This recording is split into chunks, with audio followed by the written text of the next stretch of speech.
रात के 2 बज रहे थे। वह हाथ में जूस का गिलास लिए, काली रंग की खूबसूरत नाइटी पहने, होठों पर डार्क रेड लिपस्टिक लगाए, खुले बालों के साथ अपने ससुर के कमरे की तरफ बढ़ रही थी। शीशे में खुद को निहार कर उसे यकीन था कि आज की रात वह अपने मकसद में जरूर कामयाब होगी। उसके ससुर 60 साल के थे, बरसों से तन्हा जिंदगी गुजार रहे थे और उसे विश्वास था कि किसी भी मर्द के जज्बात जगाना उसके लिए मुश्किल काम नहीं। वह जायदाद की भूखी थी, वही जायदाद जिसकी खातिर उसने सूरज से शादी करने की गलती की थी।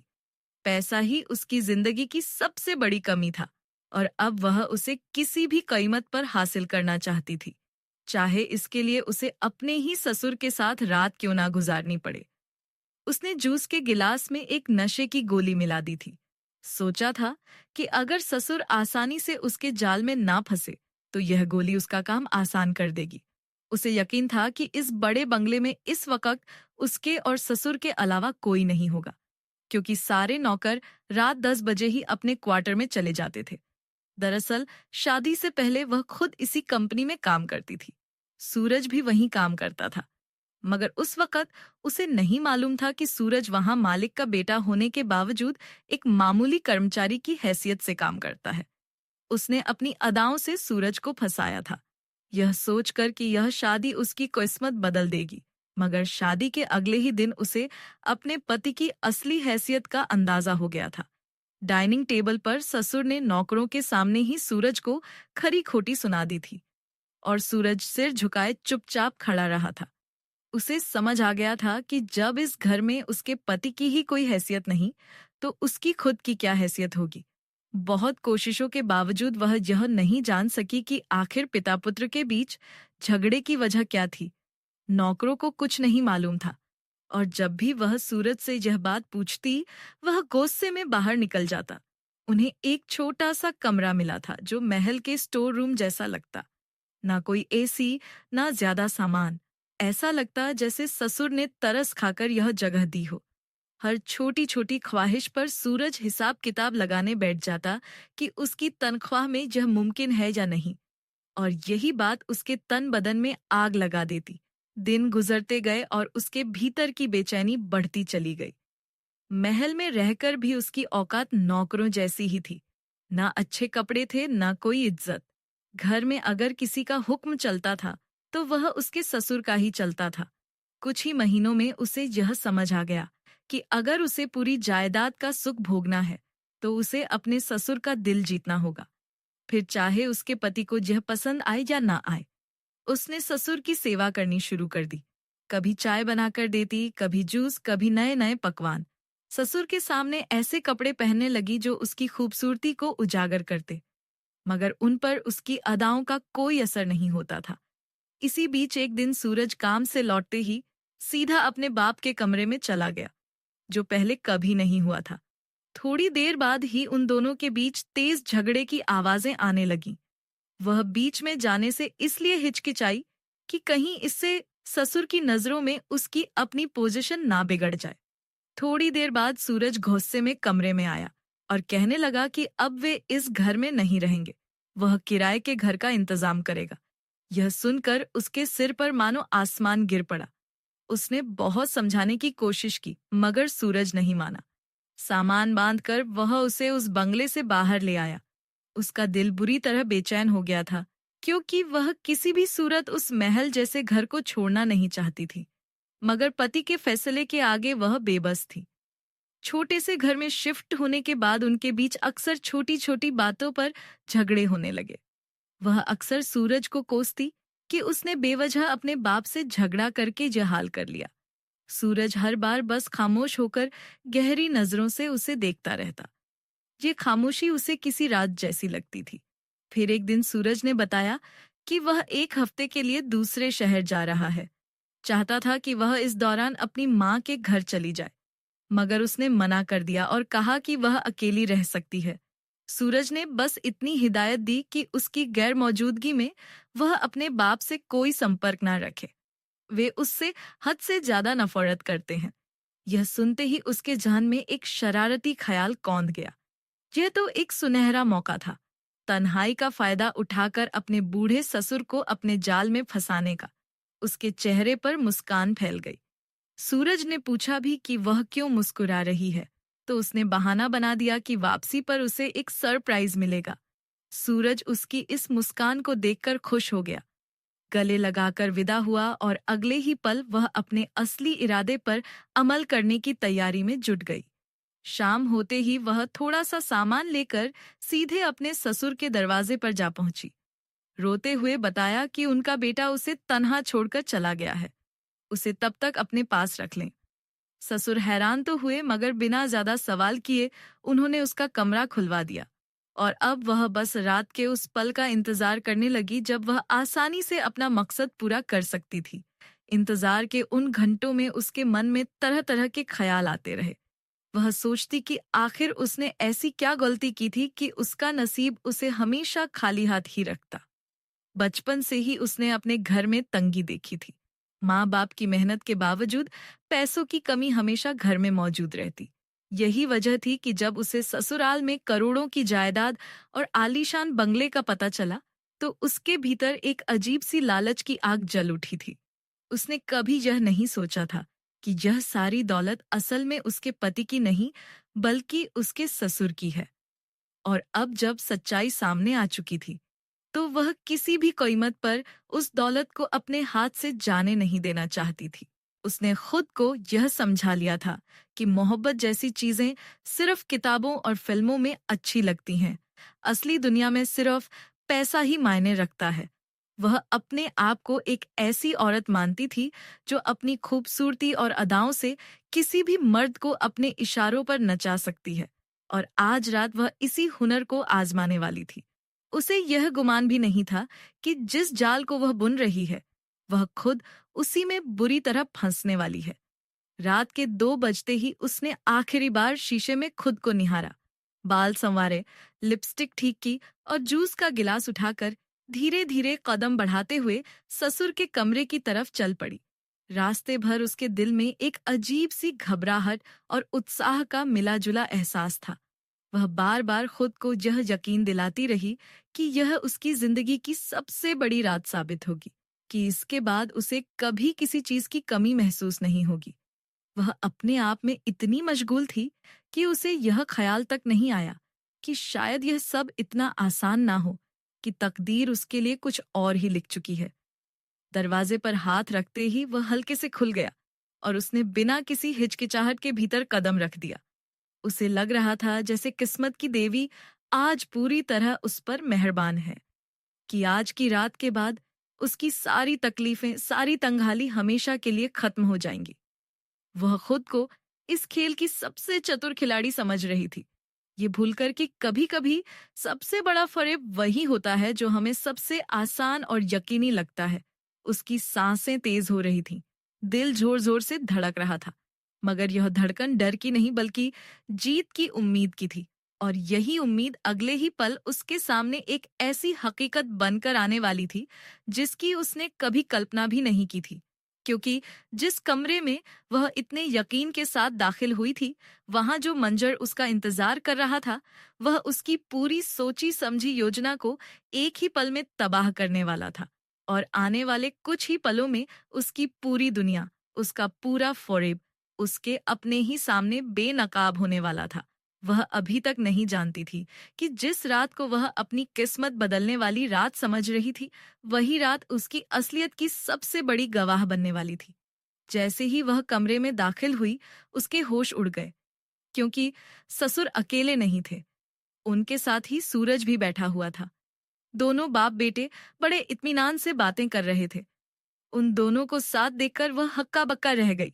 सूरज उसकी इस हालत को फटी आंखों से देख रहा था और ससुर के चेहरे पर एक अजीब सी मुस्कुराहट थी। ससुर ने मुस्कुराते हुए कहा, बहू, अंदर आओ। दरवाजे पर ही क्यों रुक गई हो? मैं तुम्हारा ही इंतजार कर रहा था। यह सुनते ही उसे लगा जैसे उस पर घड़ों पानी पड़ गया हो। चक्कर आने लगे। कुछ देर पहले जो औरत अपने हुस्न और जवानी पर इतरा रही थी, अब अपने पति को सामने पाकर समझ नहीं पा रही थी कि कहाँ जाकर छुप जाए। सूरज धीरे धीरे कदम बढ़ाते हुए उसके करीब आया। और आंखों में आंखें डालकर पूछा कि यह सब क्या है। उसके पास कोई जवाब नहीं था। सूरज ने जोरदार थप्पड़ उसके मुंह पर जड़ दिया। वह फर्श पर जा गिरी और उसी वक्त उसने तलाक के कागजात उसके मुंह पर फेंक दिए। उसे यकीन नहीं हो रहा था कि जो पति उससे इतनी मोहब्बत करता था वह उसे इतनी आसानी से तलाक दे सकता है। सूरज की आंखों में आंसू थे। रूंधे गले से उसने बताना शुरू किया कि उसके पापा ने शादी से पहले ही उसे उसकी असली सच्चाई बता दी थी कि वह सिर्फ पैसे की खातिर उससे शादी कर रही है।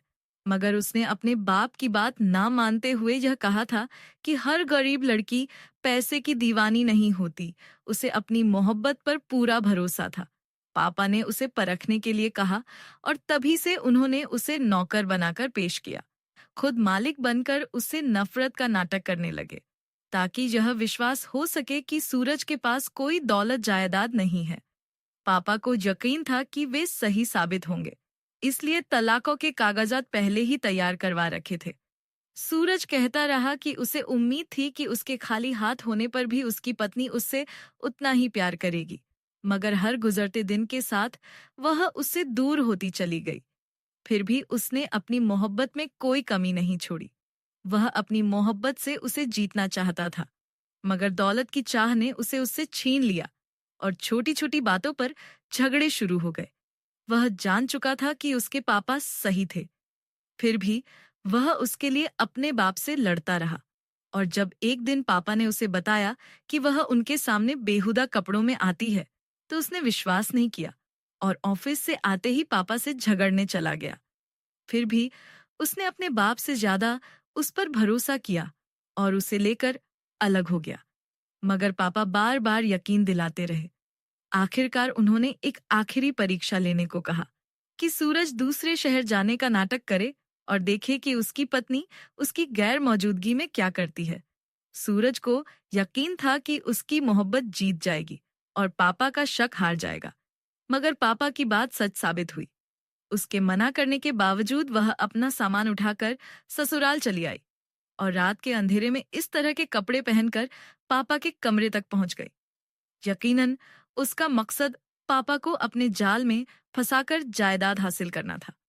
सूरज ने कहा कि अब वह और उसका बाप किसी धोखे में नहीं आएंगे। उसकी आंखों पर से मोहब्बत की पट्टी उतर चुकी है। वह उसे तलाक दे चुका है। अब उनका कोई रिश्ता नहीं। इसी वक्त इस घर और उनकी जिंदगी से चली जाए। ये कहकर सूरज ने मुंह फेर लिया।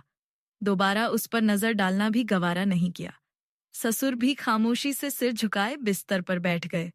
उनके चेहरे पर अफसोस साफ झलक रहा था। अपने जवान बेटे को तकलीफ में देखकर वह भी खुश नहीं थे। उन्होंने बेटे की आंखें जरूर खोल दी थीं, मगर उसका दिल भी टूटा था। वह रोते हुए सूरज से माफी मांगने लगी, मगर सूरज ने माफ नहीं किया। आधी रात को ही उसे घर से निकाल दिया गया। वह अपना थोड़ा सा सामान लिए अपनी माँ के दरवाजे पर आ पहुंची और तभी से वहीं बैठी हुई है। सूरज के साथ बिताए हुए कुछ महीने अब उसे बार बार याद आते हैं और उसे एहसास होता है कि सूरज वाकई उससे सच्ची मोहब्बत करता था। उसकी वह मोहब्बत दुनिया की किसी भी दौलत से कहीं ज्यादा कीमती थी। उसने उसे दुनिया का ऐशो आराम या महंगे तोहफे नहीं दिए थे, मगर अपनी मोहब्बत का पूरा मान जरूर दिया था। तलाकत के अगले ही दिन सूरज ने उसे 5 लाख रुपए भेज दिए, यह कहते हुए कि अब उस पर उसका कोई हक नहीं बनता। मगर वह चाहता था कि वह आगे की जिंदगी बिना किसी तकलीफ के शुरू कर सके। आज वह अपनी जिंदगी में बिल्कुल तन्हा और उदास है। उसके पास अब कुछ भी नहीं बचा, ना वह दौलत जिसके पीछे वह भागी थी, ना वह मोहब्बत जिसे उसने अपनी नादानी में गंवा दिया। वह अक्सर सोचती है कि अगर उसने लालच की बजाय सूरज की सच्ची मोहब्बत को पहचाना होता तो आज उसकी जिंदगी कुछ और ही होती। उसे अब यह गहरा एहसास हो चुका है कि दुनिया में सबसे कीमती चीज पैसा नहीं, बल्कि वह इंसान है जो सच्चे दिल से किसी से मोहब्बत करे।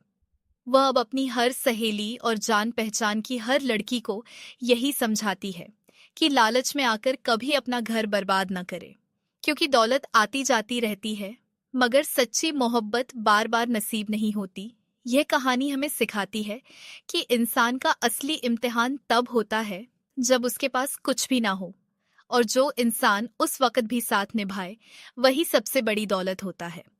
अफसोस कि यह सच्चाई उसे तब समझ आई जब बहुत देर हो चुकी थी, और अब वह बस अपने बीते हुए कल को याद करते हुए एक नई सादगी भरी और सच्चाई से भरी जिंदगी शुरू करने की कोशिश में जुटी है। कभी कभी रात को जब नींद नहीं आती तो वह छत पर अकेली बैठकर आसमान को निहारती है और सोचती है कि काश उस रात जब सूरज ने उसे तन्हा छोड़कर जाने की बात कही थी, उसने अपने दिल की सुनी होती, ना कि अपने लालच की। वह याद करती है कि कैसे शुरुआती दिनों में सूरज उसकी हर छोटी बात का ख्याल रखता था, कैसे वह उसकी थकान देखकर खुद चाय बना लाता, कैसे उसकी हर छोटी सी ख्वाहिश पूरी करने की कोशिश करता, भले ही उसकी जेब उसका साथ ना देती हो। उस वक्त उसे यह सब मामूली लगता था, मगर आज जब वह बिल्कुल अकेली है, उसे समझ आता है कि वही मामूली सी बातें असल में सबसे बड़ी दौलत थी।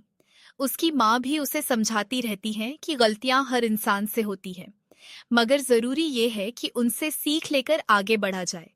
धीरे धीरे वह अपनी जिंदगी को फिर से खड़ा करने की कोशिश कर रही है। उसने एक छोटी सी नौकरी शुरू कर दी है ताकि वह अपने पैरों पर खड़ी हो सके और अपनी माँ पर बोझ न बने। वह जानती है कि सूरज की मोहब्बत अब कभी वापस नहीं आएगी, मगर वह ये जरूर चाहती है कि उसकी यह कहानी किसी और लड़की को इसी राह पर चलने से रोक सके। इसीलिए वह खुलकर अपनी यह दास्तान सबके सामने रखती है, ताकि हर वह लड़की जो सिर्फ पैसे और शान और शौकत के पीछे भाग रही है, एक बार रुककर सोचे कि असली खुशी कहाँ छुपी है। उसके ससुर भी अब समय समय पर उसका हालचाल पूछने के लिए किसी को भेज देते हैं। हालांकि सूरज ने उनसे साफ कह दिया था कि वह इस औरत के लिए किसी भी तरह की नरमी ना दिखाए, मगर एक बाप का दिल आखिर बाप का ही होता है। वे जानते थे कि उन्होंने अपने बेटे की आंखें खोलने के लिए जो खेल रचा था, उसमें एक इंसान की जिंदगी भी दांव पर लग गई थी। फिर भी उन्हें इस बात का कोई अफसोस नहीं था कि उन्होंने सच्चाई सामने ला दी, क्योंकि अगर वे चुप रहते तो शायद उनका बेटा हमेशा के लिए धोखे में जीता रहता। और यही इस कहानी का सबसे बड़ा सबक है कि रिश्तों की बुनियाद अगर लालच पर टिकी हो तो देर सवेर वह जरूर बिखर जाती है, जबकि सच्चाई चाहे कितनी भी कड़वी क्यों ना हो, आखिरकार इंसान को सही राह दिखा ही देती है। और यही इस कहानी का अंत होता है, एक ऐसा अंत जो हर उस इंसान के लिए एक चेतावनी है जो रिश्तों को दौलत के तराजू में तौलता है। क्योंकि जो कुछ भी लालच की बुनियाद पर खड़ा किया जाता है, वह चाहे कितना भी भव्य क्यों ना दिखे, आखिरकार रेत के महल की तरह ही ढह जाता है। और असली खुशहाल जिंदगी सिर्फ वहीं मुमकिन है जहां भरोसा, इज्जत और सच्ची मोहब्बत की नींव मजबूत हो।